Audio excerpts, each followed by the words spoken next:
எல்லாமே அது எடுங்க. பெருக்கல. இங்க இன்னும் பெருக்கல. இங்க பெருக்கணும்னு சொன்னீங்கல. இங்க பெருக்கிட்டாங்கன்னு சொன்னீங்கல. சுத்தமா இருக்குன்னு சொன்னீங்கல. என்ன பண்ணுவீங்க? நீங்க ஏன் கீழ போட்டீங்க? ஹாய் ஹலோ எல்லாருக்கும் வணக்கம் and welcome back to our channel. Bigg Boss வீட்டுக்குள்ள இன்னைக்கான முழு எபிசோட பார்க்கறதுக்கு முன்னாடி ஒரு சண்டையை பற்றி பார்த்துடலாம். ஏன்னா இன்னைக்கு நடந்ததுல கொஞ்சம் முக்கியமான விஷயம் அதுதான். மற்றபடி எல்லாமே கொஞ்சம் நார்மலாக தான் இருக்கும். அந்த சண்டை எப்படி ஸ்டார்ட் ஆச்சுன்னு சொல்லி பார்த்தீங்கன்னா, கனி கிட்டத்தட்ட பிக் பாஸ் வீட்டுக்குள்ள வந்து லக்ஸரி ஹவுஸ்க்குள்ளே போகிறாங்க. அப்படி போகும்போதும் அவங்களுடைய ட்ரெஸ் எல்லாம் எடுத்துகிட்டு வர சொன்னாங்க. ஒருவேளை பார்வதிக்கு அதை எடுத்து கொடுக்க விருப்பம்னா அப்போவே சொல்லலாம். பிகாஸ் ஆஃப் அவங்களுக்கு நல்லாவே தெரியும் அவங்களுக்கு பிடிச்ச வேலையை தான் செய்வாங்க, இல்லைனா வேலையை செய்ய மாட்டாங்க. அவங்களுக்குன்ட்டு ஒரு வரைமுறை வைத்திருப்பார்கள், அதில் தான் அவங்க எல்லாத்தையுமே செய்வாங்க. ஸோ அவங்களுக்கு பிடிக்கலனா என்னால் உங்கள் ட்ரெஸ்ஸை, உங்களோட பர்சனல் ட்ரெஸ்ஸை கையிலலாம் தொட முடியாது அப்படின்னு அப்போவே சொல்லியிருக்கலாம். பட் ஆனால் எடுத்துகிட்டு வந்தாங்க. கனி என்ன சொன்னாங்கன்னா, இங்கேருந்து என் ட்ரெஸ் எடுத்துகிட்டு வந்து லக்ஸரி பிக் பாஸோடைய என்ட்ரன்ஸில் நான் நிற்கிறேன், அங்கே வந்து டோர் டெலிவரி பண்ணிவிடுங்க அப்படின்னு சொன்னாங்க. ஸோ இவங்க எடுத்துகிட்டு போய்ட்டு டோர் டெலிவரி பண்ணுவாங்கன்னு எதிர்பார்க்கப்பட்டுச்சு. ஆனால் யார், பார்வதியாச்சே. வீடு அமைதியாக இருந்தாலோ இல்லை எல்லாமே கொஞ்சம் நைஸாக இருந்தாலோ அவங்களுக்குலாம் பிடிக்காதில்ல.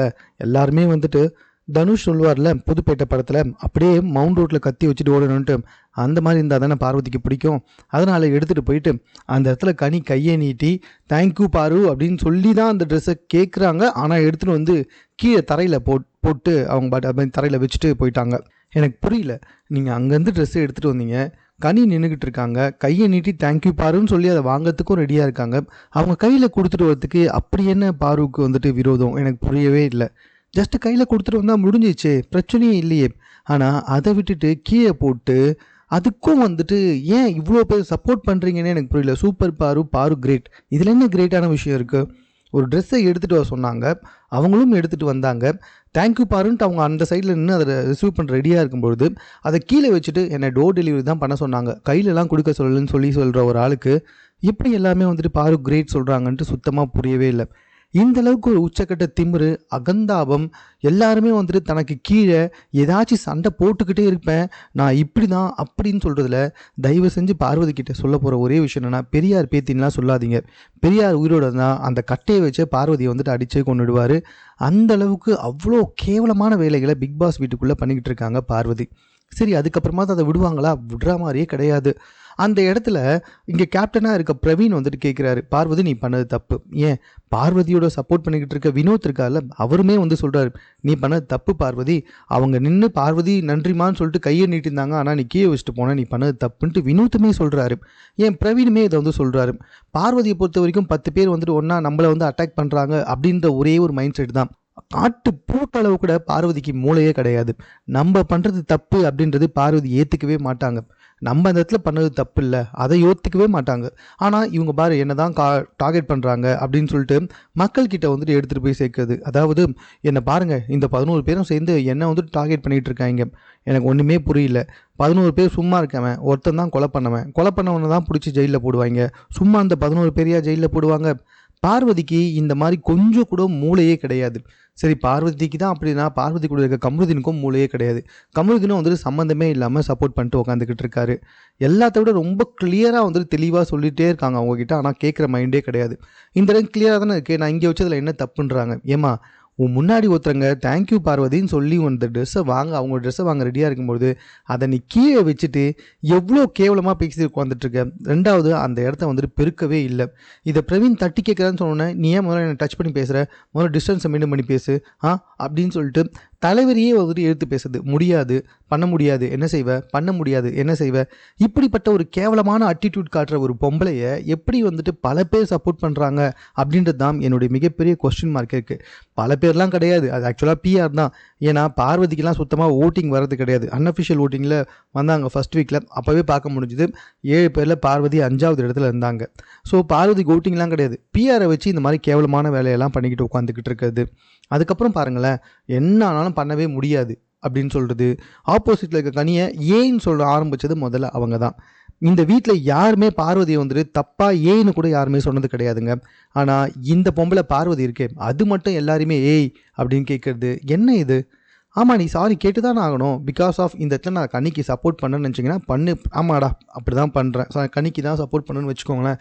ஏன்னா இந்த இடத்துல அவங்க பண்ணதானே நியாயம். உன்கிட்ட வந்துட்டு உன் துணியை எடுத்துகிட்டு வந்து கால் கீழே போட்டு போயிட்டா நீ வந்துட்டு என்னை சாரி கேட்க சொல்லுவியா மாட்டியா?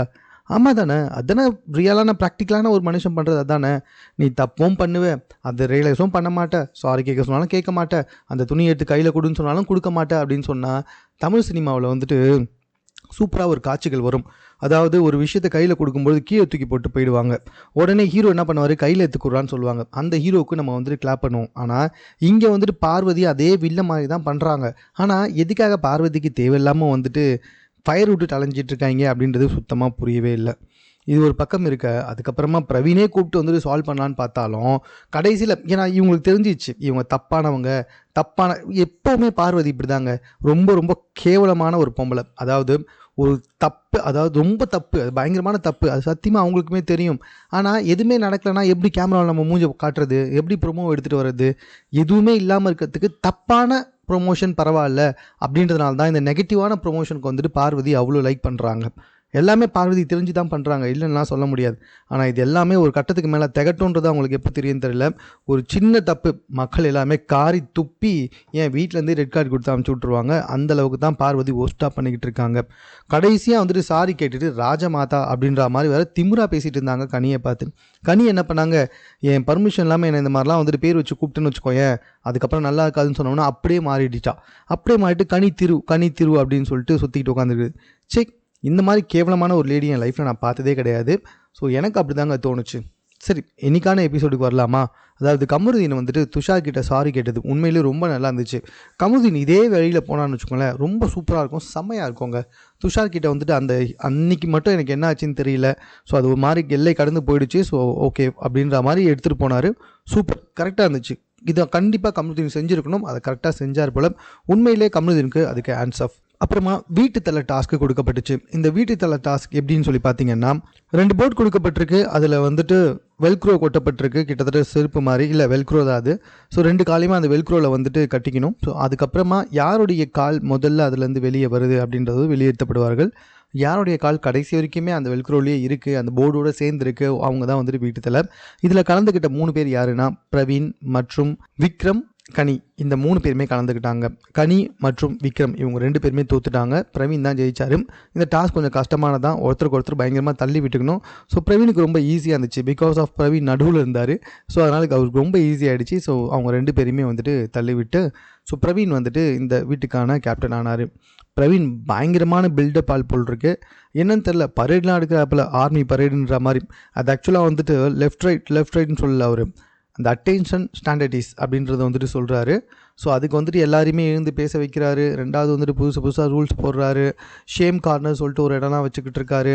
பார்வதி தயவு செஞ்சு இந்த வாரம் வந்துட்டு இந்த வீட்டை ஒழுங்காக அமைதியாக நடத்துறதுக்கு கொஞ்சம் ஹெல்ப் பண்ணுங்க அப்படின்னு சொல்ல பார்வதி அங்கேயே ஆரம்பிச்சிட்டாங்க.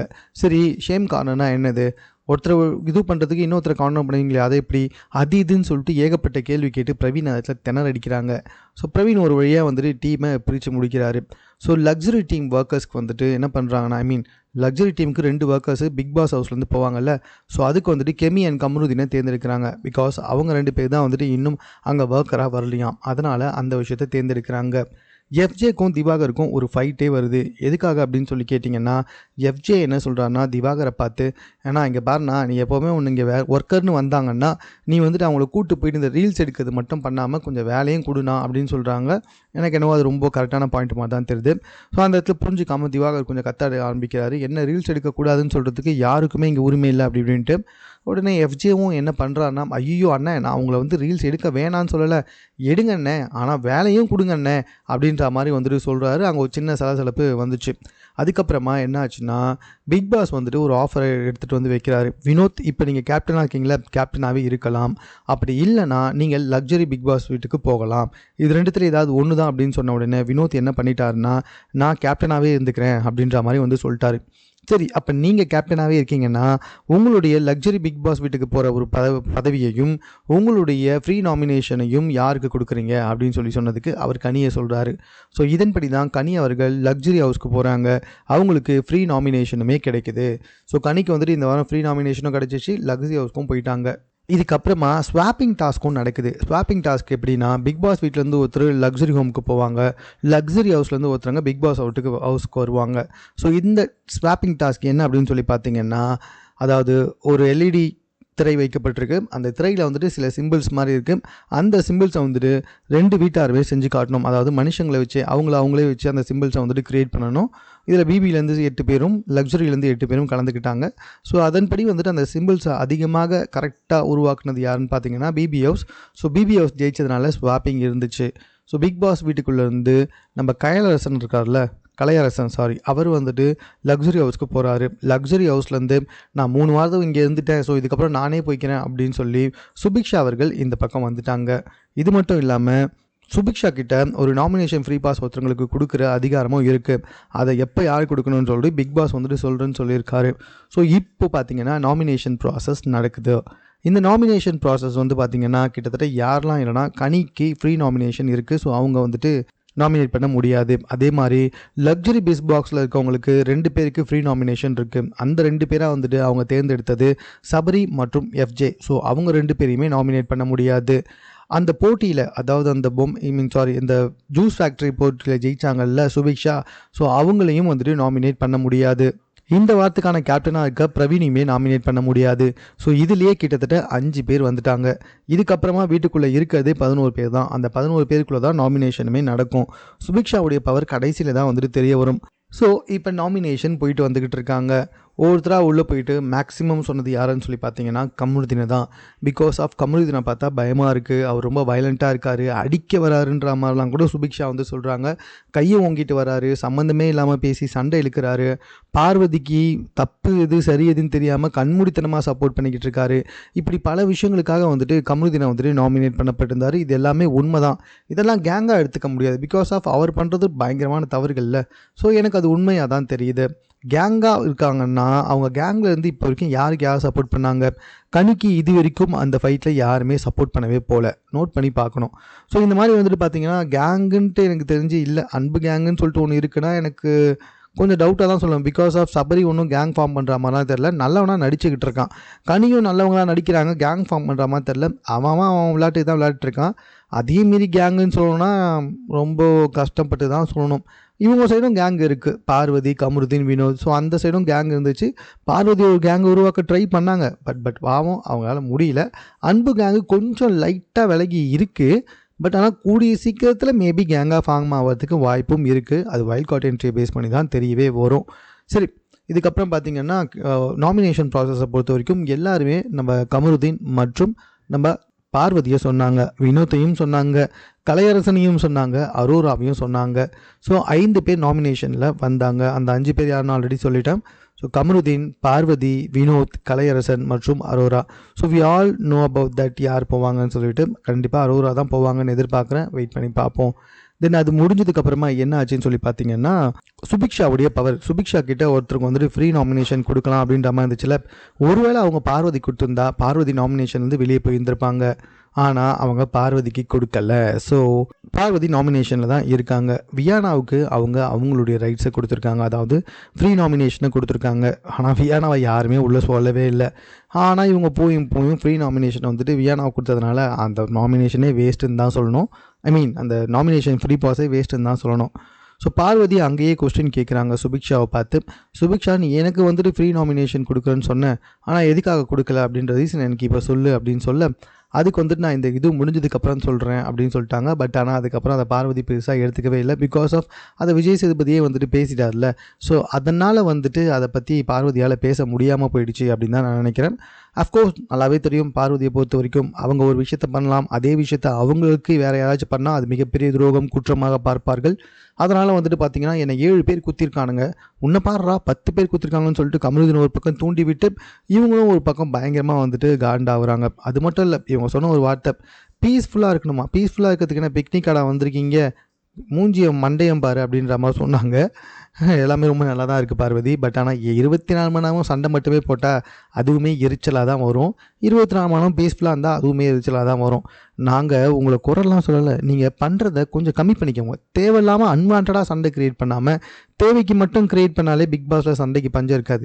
நீ தேவையில்லாமல் அன்வான்டாக பல கேவலமான வேலைகளை பண்ணிகிட்டு இருக்கல, அதை மட்டும் நிறுத்திக்கும் தான் சொல்ல தோணுச்சு. ஸோ இதுக்கப்புறமா என்ன ஆச்சு அப்படின்னு சொல்லி பார்த்தீங்கன்னா பிக் பாஸ் வந்துட்டு ஒரு அனௌன்ஸ்மெண்ட்டை கொடுக்குறாரு. அதாவது பிக் பாஸ் வீட்டுக்குள்ளே இருக்க அனைத்து போட்டியாளர்களுமே தங்கக்கிட்ட இருக்க ட்ரெஸ்ஸு, காலணிகள் மற்றும் ஆபரணங்கள் எல்லாத்தையுமே உள்ளாடை தவிர்த்துட்டு மற்ற எல்லாத்தையுமே பிக் பாஸ் கிட்ட ஒப்படைக்கணும். அதற்காக அவங்க போராடணும் அப்படின்னு சொல்லியிருக்காரு.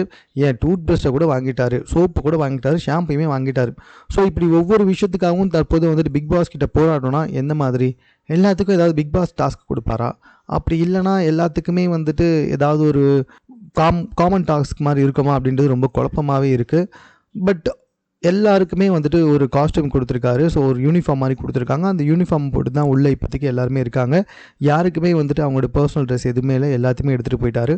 ஸோ இதை எப்படி வந்துட்டு பிக் பாஸ் வந்துட்டு நடத்த போகிறாரு அப்படின்றத தெரிஞ்சுக்கிறதுக்கே ரொம்ப க்யூரியஸாக இருக்குது.